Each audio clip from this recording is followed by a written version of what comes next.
Again for John Coons. Thank you.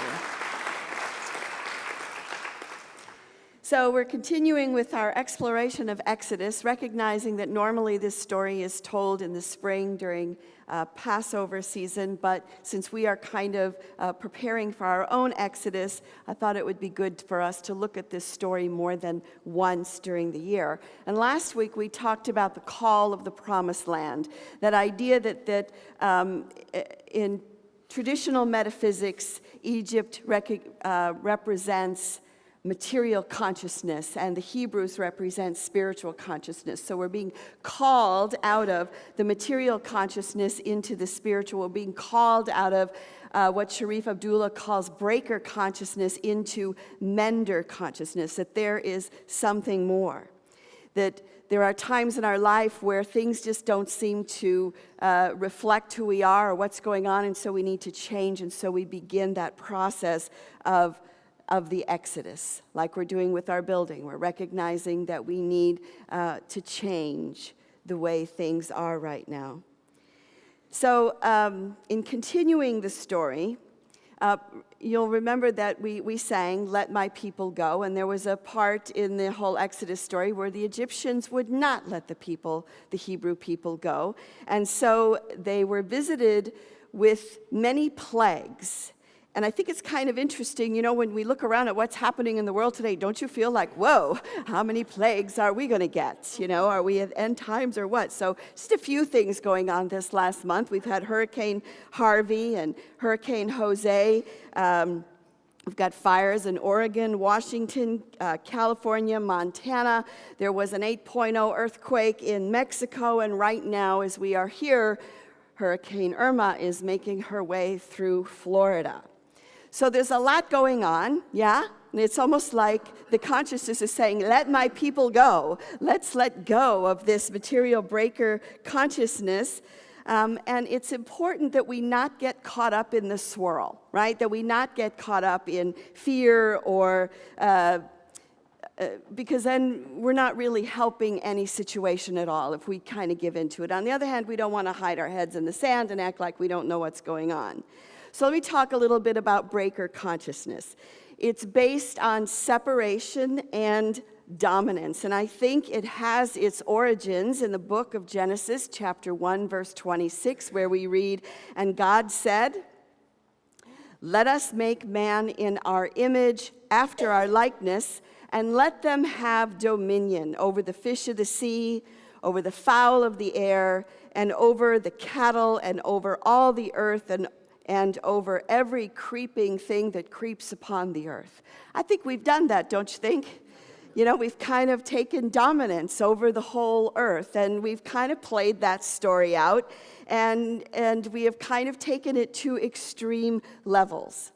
Now, in Creating a World That Works for All, a book I'll be teaching in a couple of weeks, written by Shariff Abdullah, he says that breaker consciousness is not all bad, because it is this consciousness that has yielded wonderful results in the fields of health, science, world exploration, commerce, and entertainment. Breakers were able to wipe out polio and smallpox. It's that part of us that's able to step outside, to be objective, to look at how things are and change them and manipulate them if we need to in order to make changes. But we've kind of moved to the shadow side of that a little bit. And with the current plagues that are visiting us, we seem to have been pushed to the brink. So, again, let my people go. Let's practice mender consciousness. Now, you may be thinking, great, so what can I do? What can I do about fires and hurricanes? And again, and how do we keep a place of centeredness in all that is going on? You know, one of the ways that, other than, obviously prayer and meditation, we're going to move into that.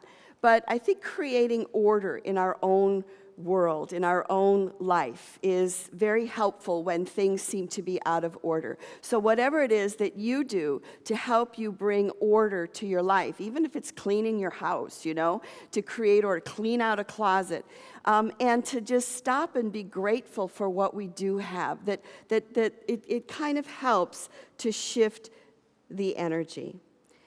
However, we may also ask, what can I do with integrity to help situations that seem monumentally big? What can I do in the face of hurricanes and fires? Well, I think we then look to Moses. So, now, when we left Moses last week, he was living in the house of the Pharaoh, and he witnessed a Hebrew slave being beaten by an Egyptian, so he intervened and he killed the Egyptian.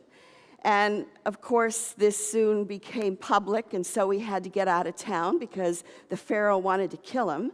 So he left town and he ends up getting married, kind of just having a nice, quiet life, right? Just get away from the chaos, get away from the trouble. Let's just have a nice, quiet life. And then he is called by God, by the burning bush. And so God calls him and he says, I've heard my people crying, and, let my people go. So of course, does Moses step up and say, sure, I'm your guy, I'll do it. Instead, he says, no, I think you got the wrong guy, I don't think it's me. And, and he says, who will I say sent me?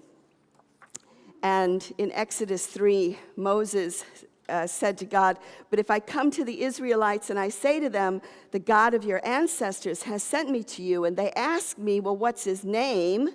What shall I say?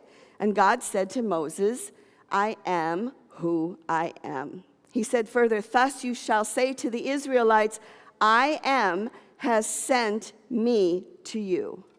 I am that I am. So, in Paul Hasselbeck's book on metaphysics, he talks about the growing awareness in consciousness, and that when we first sort of step on the path, perhaps we are in victim consciousness. In other words, things happen to me, but I have no control over it. I'm in victim consciousness and things happen to me. The second stage is vessel consciousness when we awaken, that God works through me, that I am a vessel of God, and God uses my voice, uses my heart, uses my hands, and works through me. But again, as we continue to grow in awareness, we move to verity consciousness, which is God as me. I am that I am. And this is the shift that is needing to take place. And I know that I spend in my prayer time most of my time through me, because that's what's the most comfortable for me. But I think we're being called to have the I am that I am act as me. So when we do our prayer for protection at the end of the service, one of the reasons we end it with, the light of God surrounds me, because it's coming at me, something's happening to me, but I am light. The love of God enfolds me, something's happening to me, but I am love. The power of God protects me, but I am power. The presence of God watches over me. I am presence. So that's what God is saying to Moses, I am that I am. And the truth is, with the I am that I am, there is nothing that is more powerful than that. So Moses, does he take on this role of leadership with excitement and with pride? No, he again tries to talk his way out of it. And God is like, okay, take your staff, throw it on the ground, because he's like, what am I going to say to the Pharaoh, and how are they going to know, who I am? And he says, throw your staff on the ground. He throws it on the ground, it turns into a snake, and he runs. It's like, oh my God. And he goes, just pick it up by the tail. So he picks it up by the tail, it turns back into a rod. He goes, yeah. God says, all right, take your hand, put it in your cloak, take it out. Oh, it's got leprosy. Oh, put it back in, take it out. Oh, it's clear. So it's like all these magic tricks that he's kind of doing, He says, and then when you get there, you can take water out of the Nile and pour it on the ground, and it'll be blood. And still, Moses is like, yeah, not so much. Moses, in Exodus 4, Moses says to the Lord, oh, my Lord, I've never been eloquent, neither in the past nor even now that you have spoken to your servant. But I am slow of speech, and I am slow of tongue. And the Lord said to him, well, who gives speech to the mortals? Who makes them mute or deaf, seeing or blind? Is it not I, the Lord? Now go, and I will be with your mouth and teach you what you are to speak. But he said, Moses said, oh, my Lord, please send someone else. Have you ever felt that? Have you ever felt, who am I to make a difference in the world? Who am I in the face of all this stuff that's going on? Please, God, send someone else. Don't look at me. I can't do any. I don't know enough. What the heck, you know? So who am I to bless others? Who am I to heal myself, my friends, the world? Who am I to be happy? And the truth is, who are you? I am that I am. That's who you are. I am that I am. Emily Cady said it this way. She said, I am spirit. I am perfect, holy, harmonious, and nothing can hurt me or make me sick or afraid because spirit is God, and God cannot be hurt or sick or afraid because greater is that which is in me than anything that is in the world. And that is the call that we are hearing for the promised land. That is the call that we are all receiving to be a mender. So again, where do we begin? Well, unity was founded on prayer. And the thing that I have always appreciated about the unity movement is that we pull on other practices from other spiritual traditions. We're not just limited with one way to look at things or one way to approach things.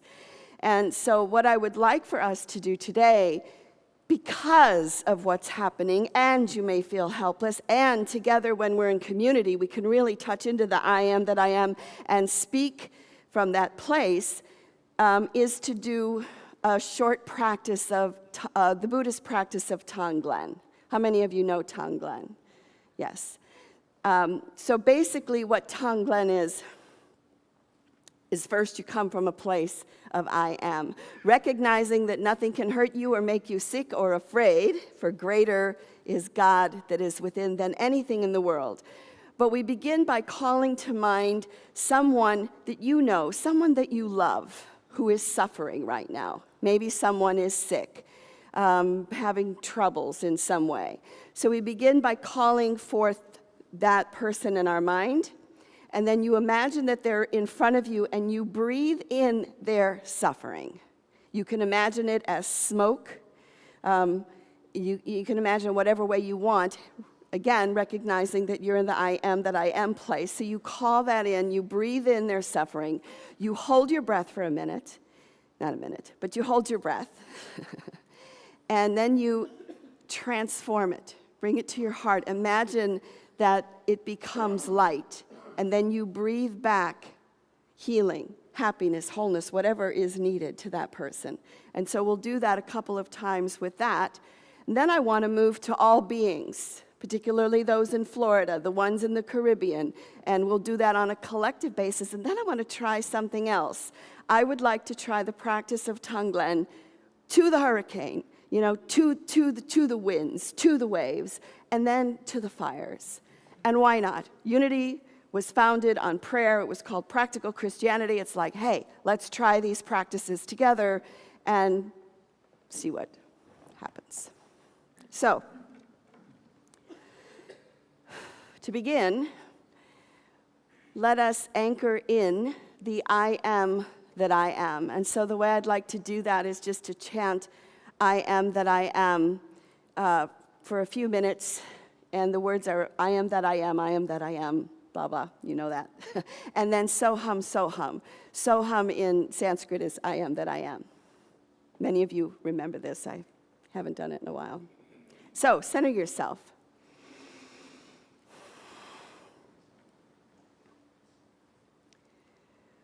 Who shall I say sent me? I am that I am.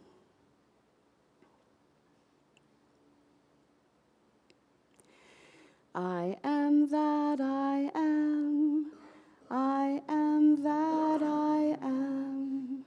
I am that I am. I am that I am. I am that I am. I am that I am.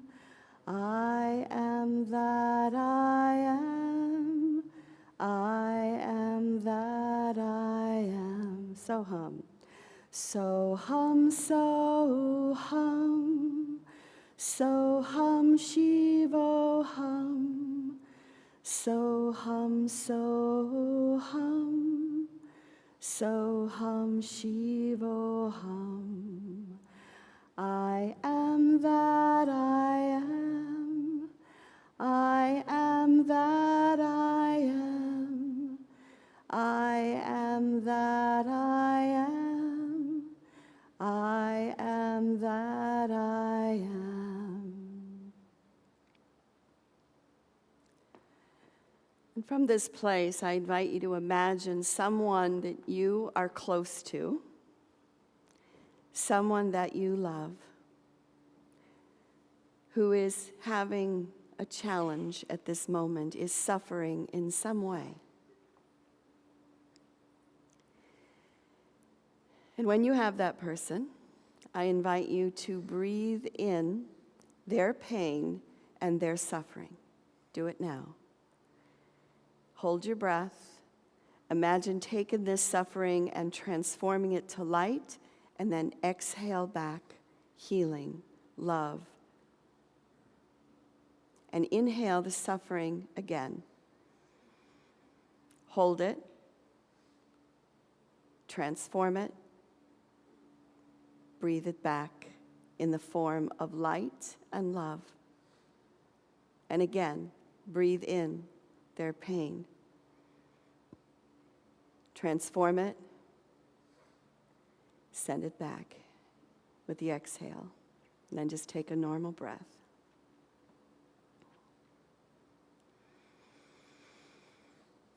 And now on a collective level, whether it be the people of Florida or Houston or the Caribbean or anywhere else in Asia, all beings really.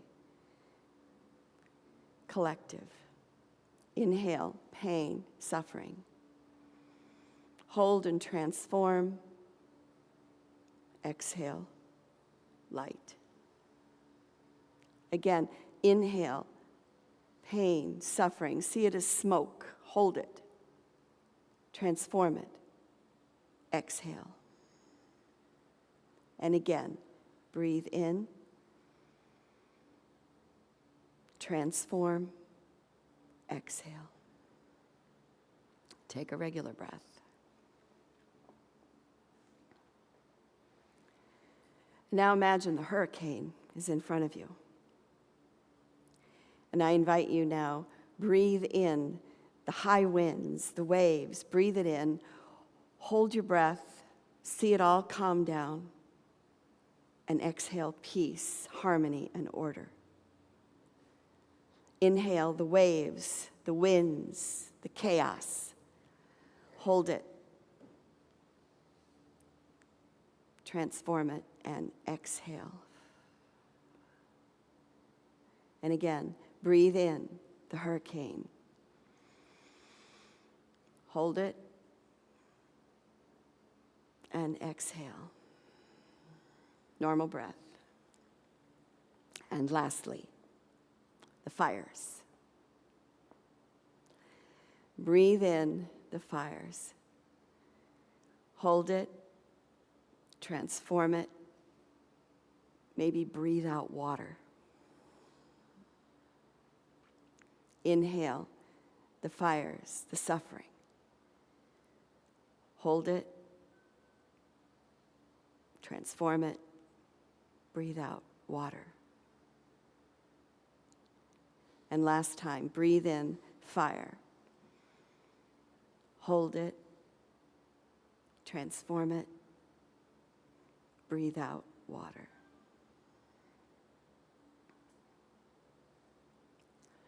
I am that I am.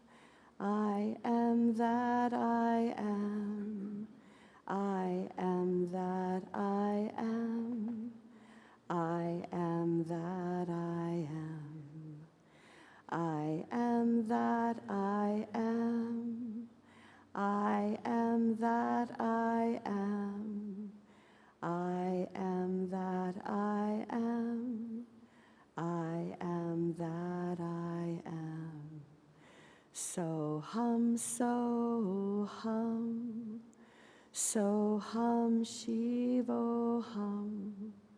So hum, shivo hum.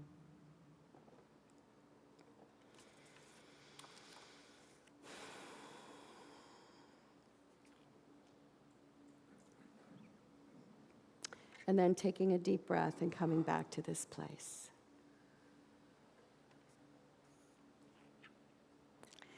So perhaps these, quote, plagues are calling us to the promised land, saying, let my people go, let the breaker consciousness go, let separation go.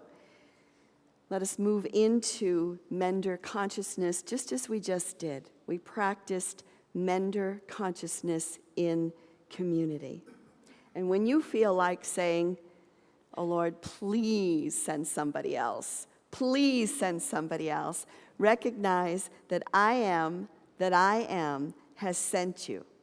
I am that I am has sent you to this time and to this place to make a difference, not only in the whole collective global world, but in our own personal lives. So if you find yourself off center, swirling with the energy, stop, create order, and know I am that I am. Thank you.